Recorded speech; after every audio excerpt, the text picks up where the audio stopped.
నమస్కారం సార్. నమస్తే అండి. సార్ మీ పేరు సార్? ఆవాడ సత్యనారాయణ అండి. ఏ ఊరు నుంచి వచ్చారు సార్? వీరవాసరం నుంచి అండి. వీరవాసరం. మీరు వైఎస్ఆర్సీపీ నాయకులండి? మేము వైఎస్ఆర్ సీనియర్ నాయకుడు అండి వీరవాసరంలో. అవునా సార్. సార్ మీ రాజకీయ అరంగేత్రం ఎప్పుడు చెప్పగలరా మాతో? మేము రాజకీయం నుంచి అయితే పాలకొల్లు నియోజకవర్గం ఆరంభం కాడి నుంచి కూడా రాజకీయంలో ఉన్నానండి. అప్పుడు అయితే పోలీసు శేషాద్రి గారు గెలిచారు పాలకొల్లు నియోజకవర్గం నుంచి మొట్టమొదట.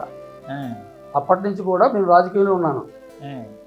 2014లో మాత్రం గంధిసేని గారి కింద పాలకొల్లు వల్ల భీమవరంగా మారిన తర్వాత గంధిసేని గారి నాయకత్వంలోకి మేము భీమవరం వచ్చాం.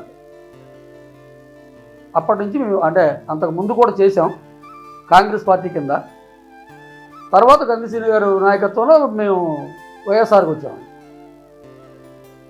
సార్ మీ ఊర్లో 2019 ముందు తర్వాత అభివృద్ధి గురించి కొంచెం వివరంగా చెప్పగలరు? 2014 అంతకు ముందు కాలంలో అయితే వీరవాసనంలో ఏ విధమైన అభివృద్ధులు లేవండి.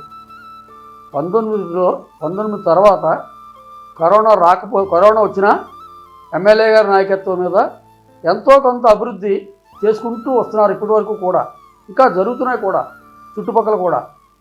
చుట్టుపక్కల గ్రామాల్లో ఉన్నామండి, లేకపోతే గ్రామానికి లింక్ ఉన్న రోడ్లో ఉన్నామండి, ఇంకా వర్కులు జరుగుతున్నాయి, చేస్తున్నారు కూడా ఎమ్మెల్యే గారు. సార్ మీ గ్రామంలో ఏదైనా మంచినీటి సమస్య కానీ, డ్రైనేజ్ వ్యవస్థ, లేకపోతే రోడ్లు, ఇలా స్కూల్స్, రైతు భరోసా, హాస్పిటల్స్, ఇలా ఈ 5 సంవత్సరాల్లో ఏదన్నా కొత్తగా నిర్మించడం కానీ పెట్టడం కానీ జరిగిందా సార్? మా ఊర్లో అయితే రైతు భరోసా కట్టారండి, మన సచివాలయం కట్టారు, హై స్కూల్ విపరీతంగా డెవలప్ చేశారు. అది నాడు నేడు కార్యక్రమంలో మార్కెట్ డెవలప్ చేశారు. ఇవన్నీ కూడా ఎమ్మెల్యే గారి నాయకత్వం మీద జరిగినాయండి వీరవాసరంలో. మీకు ఏ విధంగా సపోర్ట్ చేస్తారు సార్ గ్రంథి శ్రీనివాస్ గారు? పార్టీ సీనియర్ కార్యకర్త కాబట్టి మేము వెళ్ళినప్పుడు ఆటోమేటిక్గా మాకు సహకరిస్తారండి ఆయన. మీకు కానీ మీ ఊర్లో ఎవరికైనా కష్టం వచ్చినప్పుడు ఎమ్మెల్యే గారి దగ్గరికి ఎప్పుడైనా వెళ్ళారా? ఎమ్మెల్యే గారి దగ్గరికి చాలాసార్లు వెళ్ళానండి. ఎందుకంటే నేను సీనియర్ నాయకుడు అనే అభిప్రాయంతో వెళ్ళినట్టునే ఆయన పలకరించడం, విషయాలు అడగడం, మనకు సమాధానం చెప్పడం అన్నది ఎప్పుడు ఉన్నదండి. ఎవరికైనా సహకారాలు చేస్తున్నా, ఏది నిరుద్యోగ ఉన్న కుర్రోళ్ళకి ఏదైనా సహకారం చేయడానికి ఆయన ముందు కూర్చోడండి. ఆయన మీ ఆధ్వర్యంలో ఎప్పుడైనా నిరుద్యోగులకి ఉపాధి కల్పించడం ఏమైనా జరిగింది? 5-6 కుర్రోళ్ళు కల్పించామండి ఎమ్మెల్యే గారి ద్వారానే. సార్ ఇప్పుడు మీ ఎమ్మెల్యే గారు మంత్రి పదవిని సైతం వదిలేసుకున్నారు, అది ఎందుకంటారు? జిల్లా హెడ్ క్వార్టర్స్ అవ్వడం గురించి ఆయన మంత్రి పదవి కూడా త్యాగం చేశాడండి. ఆయన భీమవరం నియోజకవర్గం అవ్వాలని, మన జిల్లా అవ్వాలనేది మంత్రి పదవి కూడా త్యాగం చేసుకున్నాడు ఆయన హెడ్ క్వార్టర్స్ అవ్వడం గురించి. కరోనా విలయతాండం చేసింది. ఆ టైంలో ఇంట్లోంచి బయటికి రావడానికే భయపడిన సమయంలో ఇప్పటి వరకు చేసిన ఎమ్మెల్యేల్లో ఏ ఎమ్మెల్యే మీకు సపోర్ట్ చేశారు సార్? ఇప్పటి వరకు అయితే ఈ భీమవరం నియోజకవర్గంలో గంధిసేని గారితో పాటు ఎవరూ చేయలేదండి. గంధిసేని గారే బాగా చేశారు. అది వీరవాసరావు అవనివ్వండి, చుట్టుపక్కల అవనివ్వండి, భీమవరం అవనివ్వండి, ఆయనతో పోటీ పడడానికి ఎవరికి ఇది లేదండి. అంతకుముందు 2 సార్లు ఎమ్మెల్యే చేసిన 2 పార్టీల నుంచి వచ్చిన ఆయన ఏ విధమైన కార్యక్రమాలు అభివృద్ధి లేదండి. మీరు ఎప్పుడైనా ఏదైనా ప్రాబ్లం ఉన్నప్పుడు, లేకపోతే మీ వాళ్ళకి ఎప్పుడైనా ప్రాబ్లం ఉన్నప్పుడు గ్రంథి శ్రీనివాస్ గారి దగ్గరికి వెళ్ళారా?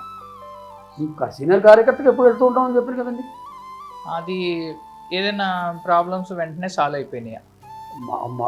ఆయన దృష్టిలో పెట్టిన తర్వాత ప్రాబ్లం సాల్వ్ అవ్వకుండా ఇప్పుడు ఉండదండి. కార్యక్రమం వాయిదా అయ్యకుండానే అది వ్యవహారం చేస్తాడండి ఆయన. 2024లో అంజిబాబు గారు, గ్రంథి శ్రీనివాస్ గారు ఇద్దరు పోటీ పడుతున్నారు. ఇందులో ఎవరైతే బెస్ట్ అంటారు? మా దృష్టిలో అయితే మా గంధిసేని గారే బెస్ట్ అండి.